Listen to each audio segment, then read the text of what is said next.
Paper headlines. I'm Ayo Mairo Ese. My name is Valentine Ohu. Good morning. Morning, Valentine. And we are going to be analyzing the story, or those who are going to be analyzing the story with you out there are number one, Gholahun. Morning, Gholahun. Morning, Ayo. Morning, Valentine, and good morning, Lagos. All right, thank you. Gholahun is at Mr. G Quest on Twitter. Please follow him there and also engage with him off air. We have Adedumade, birthday boy from last week here. Morning, Adedumade. Yes, good morning, guys. Where's our Thank you cake? so much for that shout out. Cake is coming, don't worry. All right, we said it on air. We hold you to that word. Okay, so Adedumade is at Adedumade on Twitter. We are at Smooth981 FM on Twitter. Kindly use the hashtag freshly pressed 981 to get involved in the conversation. You can also send messages through WhatsApp 0809 444 0981. That is our WhatsApp number for messages 0809 444 0981. And we're streaming live on YouTube. All right, thank you. Now, our first story here, Lagos, is from the Punch newspaper, and it says that the federal government updates ministers list after Punch's report. This is from the Punch newspaper, and they say that the federal government has finally updated its website to reflect all the names of the 43 ministers recently appointed by the president. Now, on Tuesday, a few hours after the Punch published an exclusive report that over 2 months after Buhari had inaugurated his cabinet, the names of 22 of the 43 ministers were still missing from the federal government's website.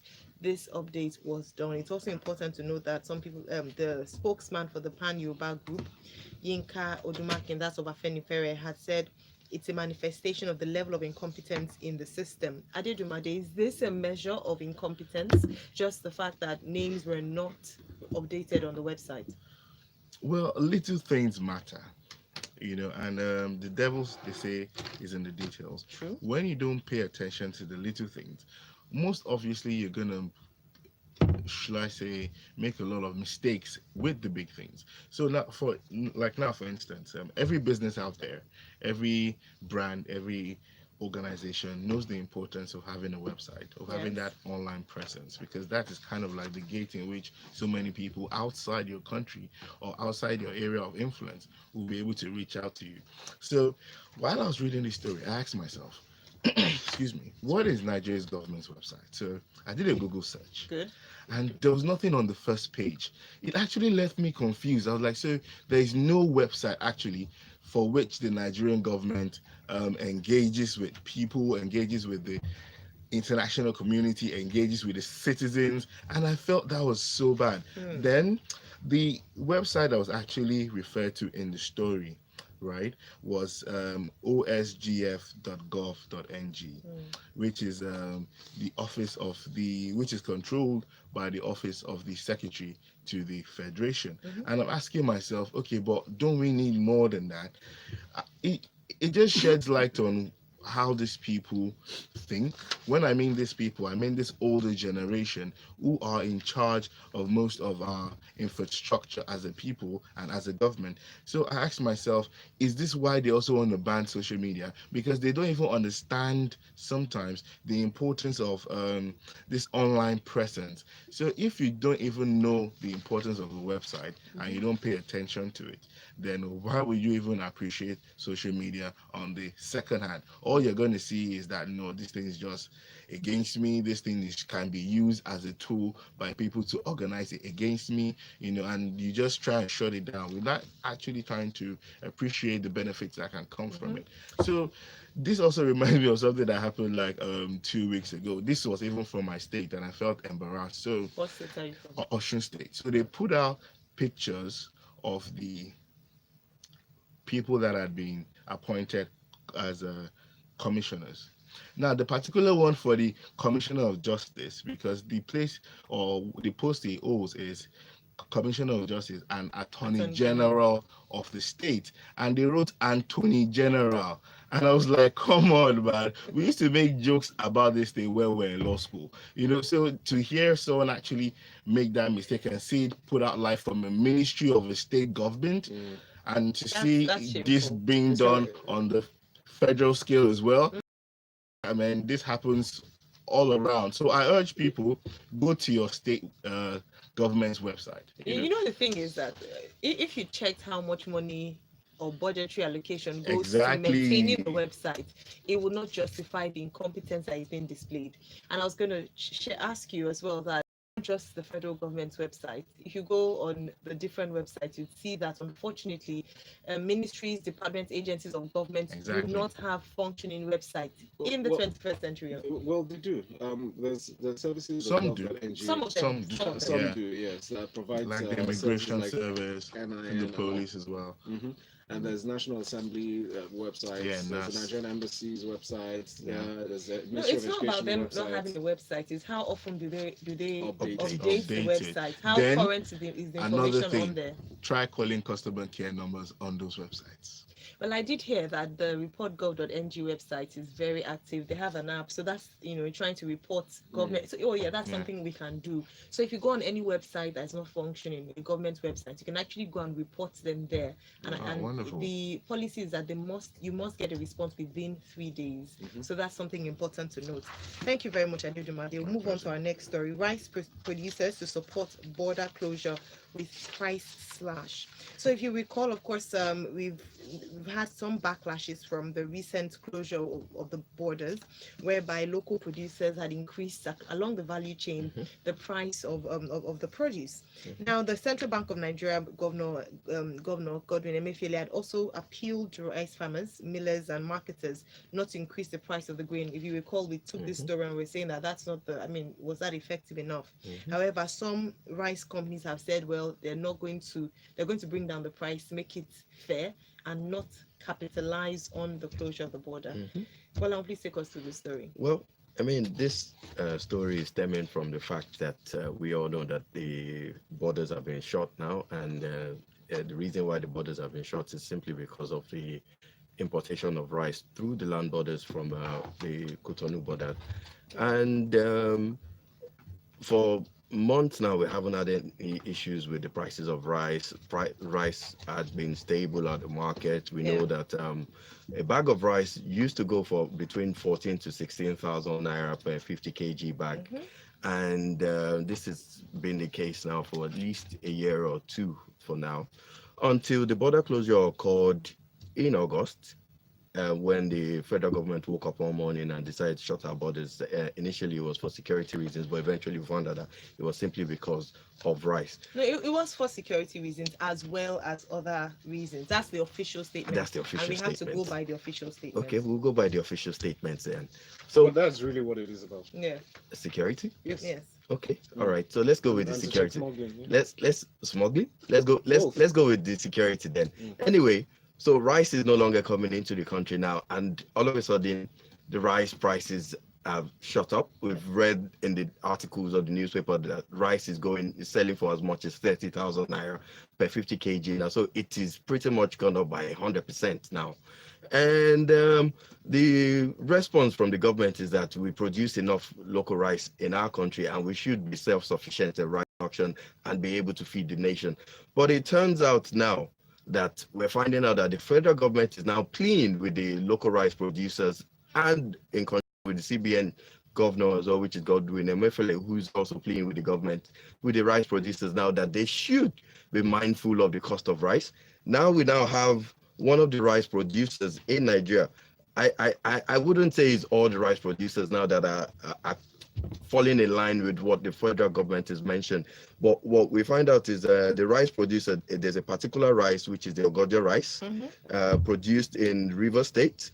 And the producer of that rice, which is Paul Santos, is the one now talking about ensuring that they would make sure that by Christmas, the prices of rice will go back to the 14,000 naira range. I mean, we're looking forward to having all local producers, because the idea is to promote local production, not to make the masses suffer for this. We're actually meant to help the agricultural sector as part of the moves. But unfortunately, as would have expected, as unfortunately as it is, they decided to capitalize on this, increase their prices to outrageous amounts in some cases. I mean, this is pure economics. It's not rocket science. When there's a shortage of any product in the market, the prices go up. Absolutely. And this is indicative of that. There's a shortage of rice, and so therefore we're not producing enough rice. and that's the reason why we're seeing the prices Is there go up. really a shortage of rice or an artificial If hoarding? So is there hoarding? you cannot hoard the rice. If you have it, you can't have all the rice producers sit down together and decide to hoard the rice. If there is enough to go around, you will find out that the prices would destabilize. But the question I would like to raise is that this gentleman that is now talking about making sure that the rice will be readily available by December, because we know what happens during the festive season. Of course, the prices go up. Is how long does it take to grow the rice? Growing rice takes 4 to 5 months, and the government's border occurred in August. So how prepared were they? Planting in August. Yes. Publicity, because one single man or one single business cannot. It's not enough. Nigeria has there's the food sufficiency is not enough. It's not actually. It doesn't. We don't produce enough. It's what it is. We don't have food sufficiency. We're not going to be able to have it or achieve that in a few years. And but we know we lack a lot of infrastructure that supports local production. So we're not even close. Let's tell ourselves the truth. So as you said, it's just sound bites anyway. But we'll wait and see by this. Which is just a month away. Yes, a few weeks away. Let's go on to our next story. But before then, we have some comments on WhatsApp. Yes. This one is from, please add your names to your messages so we can take them. Kelvin says, CBN governor appealing to rice millers not to increase the price of their products. That's funny.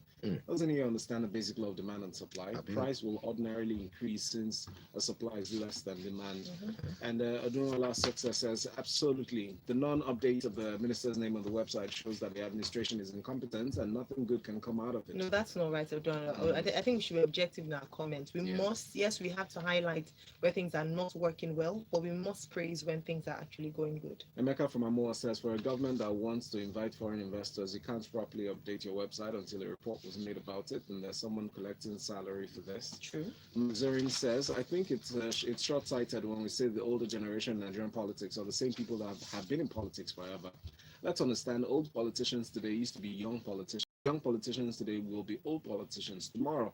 Age or generation is not the issue, which transcends all ages, which encourages self-interest above all else, is the problem. Thanks, Max Zorin. Thanks to all those who sent in comments.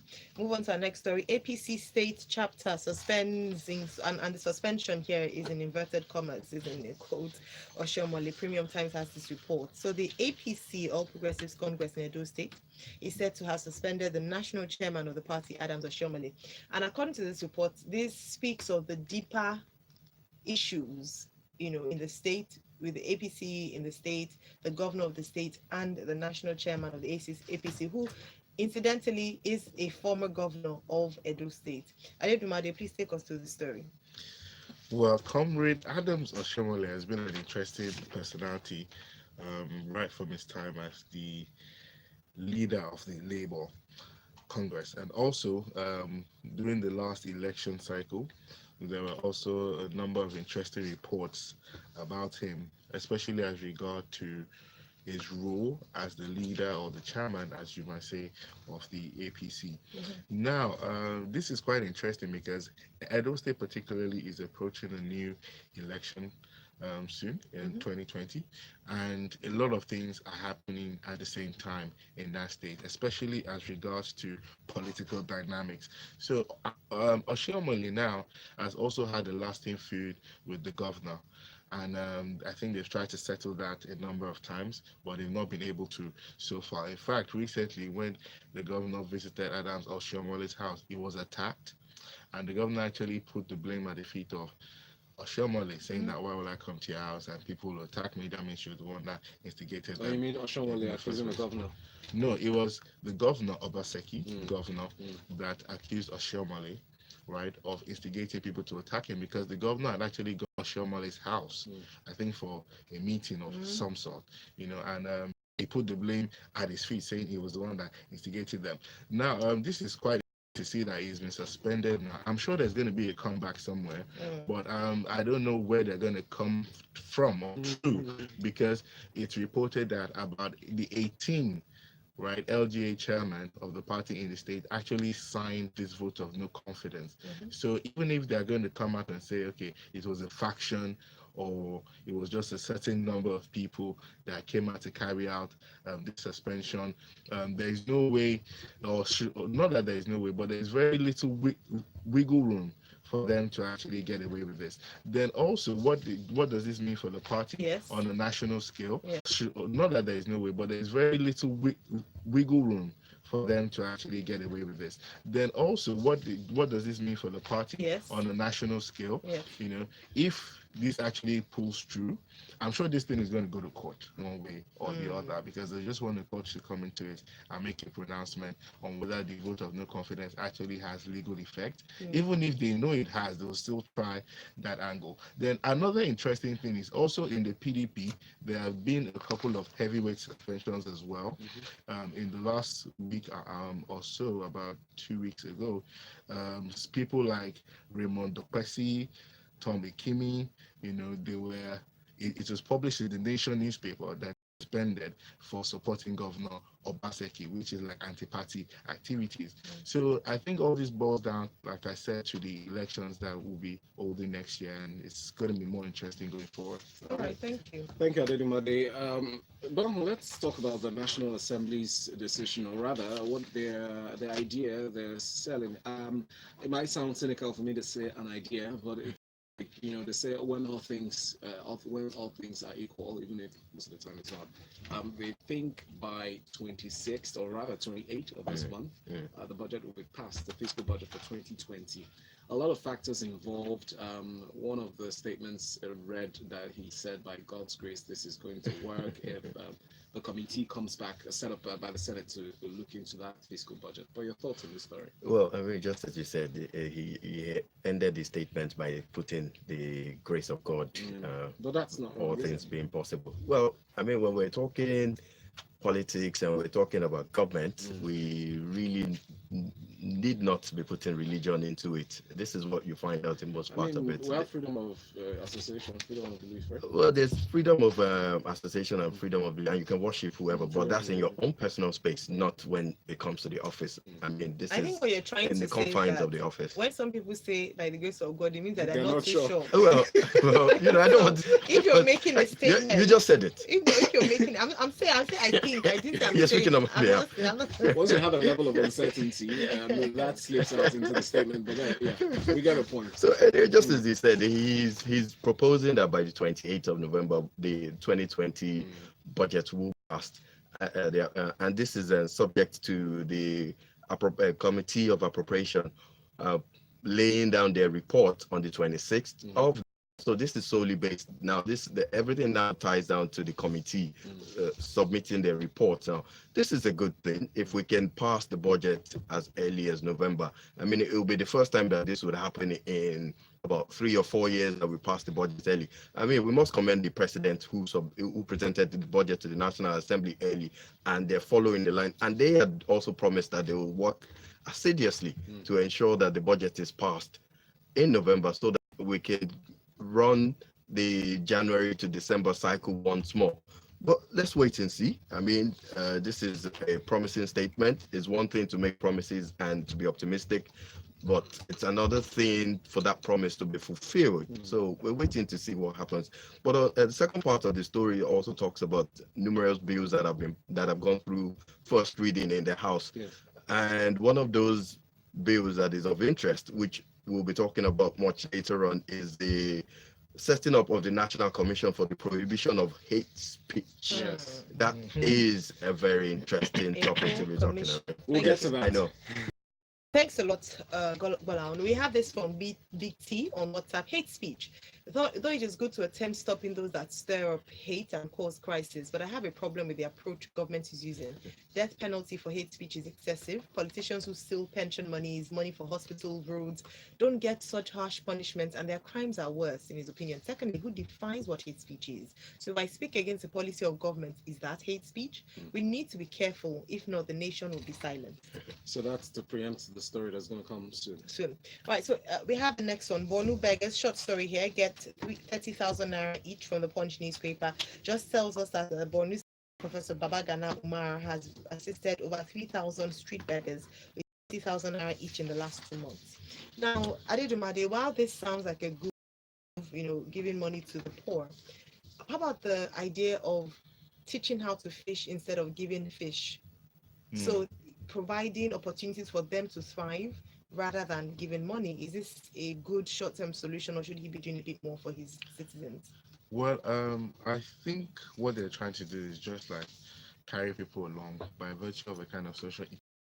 Now, but by virtue of a small focus on this particular act with the beggars, so they've stated that there's going to be a prohibition of street begging in the next few months. Okay. And they don't just want it to come as a shock to the beggars, so they're trying to prepare them Mhm. for that time. So I think what they're trying to say is that if we give you money now, you should do something with that cash, Okay. because when we ban you, we don't really want to see you on the streets anymore, and we really do not want to have maybe your livelihood on our heads. So we want you to be able to do something right. Go on. Excuse me. livelihood. Now wait. When you now, give now. somebody fish and he understand. eats and he notices how delicious it is and how Yes, easy it was for he's you going to to hand continue that, begging. he will come back for you for that same Yeah. fish. So In how does that fact, solve the problem? when I was thinking through this story, while I heard you guys talk about it, while you were saying the news, I asked myself, okay, how much does a random street beggar in Borno actually make Yeah. on a?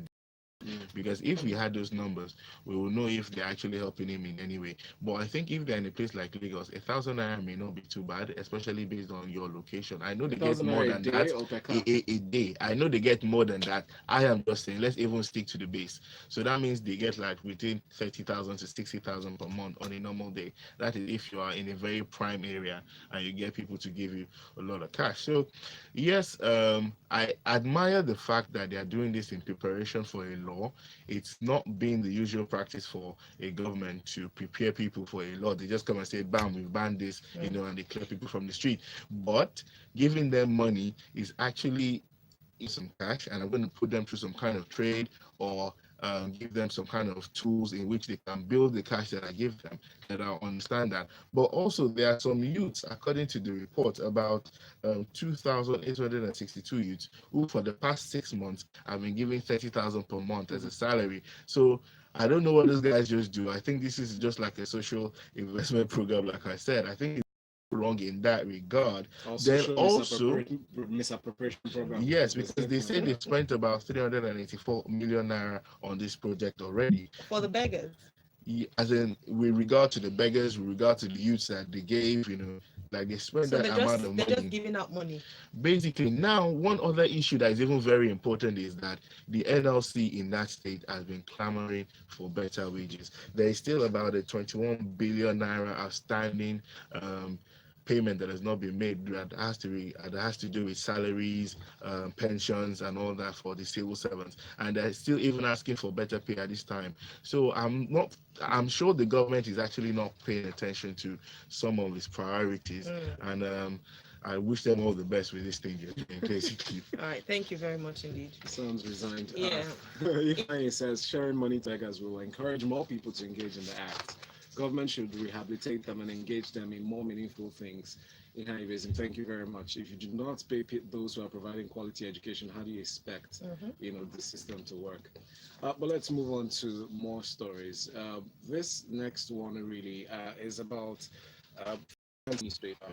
A few things to note here. The Minister of Finance, Budget and National Planning, Mr. Zaid Ahmed, revealed in the statement issued yesterday that the stoppage of tax exemption on dividends paid by all companies is one of the features of the finance bill, whose objectives, as outlined by the President, is one, to strategically promote fiscal equity by mitigating instances of regressive taxation, and some other details like this is one of the bills that they are pushing to be passed along with the 2020 appropriation bill. Your thoughts? Well, the finance bill, which has just gone through or passed through second reading, highlights a lot of changes in various taxes. We're talking about the company's income tax, value-added tax, capital gains taxes, and also the customs and excise tariff taxes. And so this obviously increasing the revenue for the government by strengthening the tax laws that we currently have in the country.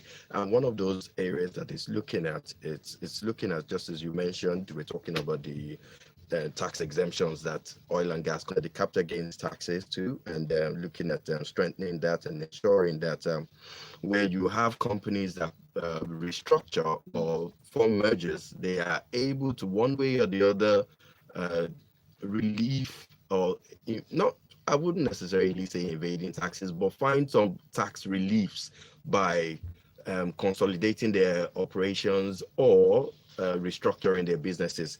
The other part that this bill also talks about, the third part is also looking at the stamp duties, improving and increasing the revenues for the federal government. Of course, we know what the government has been doing in the area of stamp duties, and we're talking about stamp duties for the use of POS machines, for paying with your POSs at the retail stores. So invariably, what this is looking at is generating more money for the government.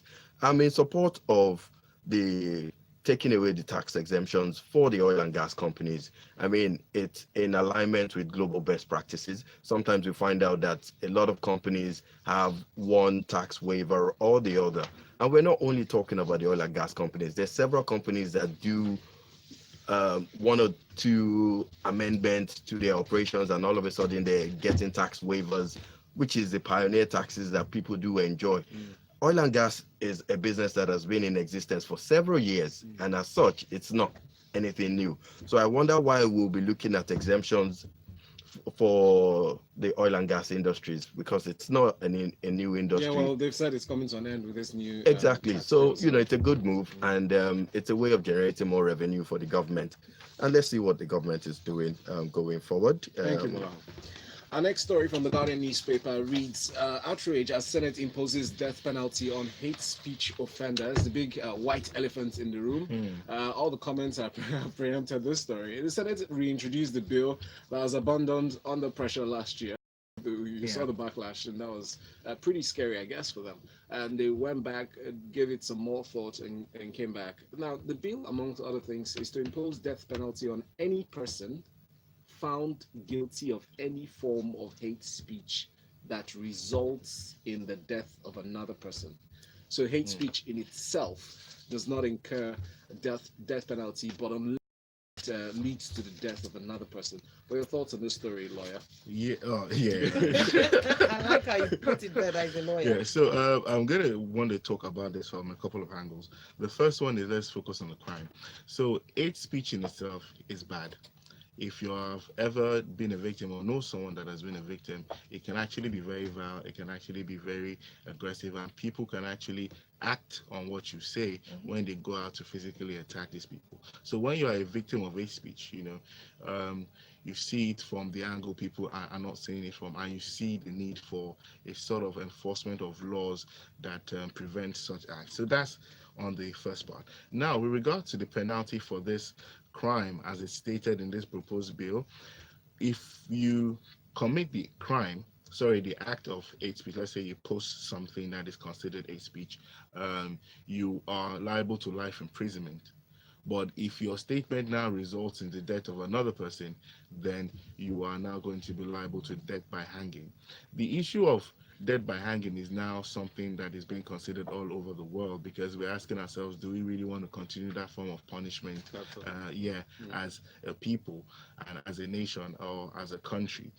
So the debate for that is ongoing. A lot of people have been sentenced to death in Nigeria, but they've not been executed. Sometimes they just get left in the prison yard and hope that they just die there. Now, another issue as regards this law is, it says that if you say anything that seeks to harass someone, or some other areas that it touches, is if you say something that seeks to harass someone on the basis of their ethnicity, that you are actually liable under the law. Oh dear. Now, but hate speech generally as itself is saying abusive words against people based on their race, religion, or sexual orientation. That's one thing we should know. But now let's go to the things that really concern Nigerians. One, is this actually a profitable law for us as a people, or are some people just trying to smuggle? But when you say profitable, what do you mean? Now, profitable in the sense that, one, they want to create a new ministry just for this law. Oh, now, wait, chill.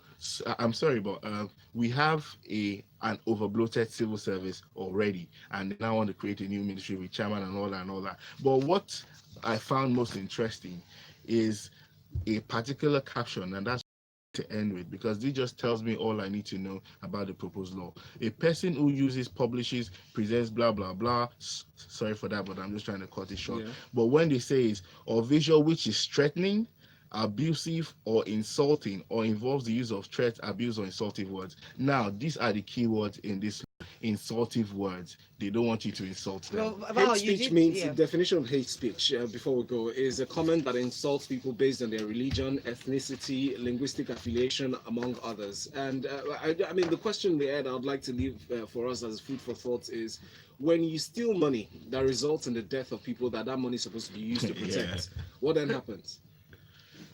But thank you very much, though. Thank you. Food for thought for everyone. Thanks so much for your comments. Unfortunately, we are not able to run through all your comments. However, we want to continue the conversation on Twitter. So please go on there using the hashtag freshlypressed981 so that we can, interact with you and see your messages. A big thanks to our analysts this morning, Gholahun and Mr. Gquest, and Adedumade at Adedumade on Twitter. Thank you very much.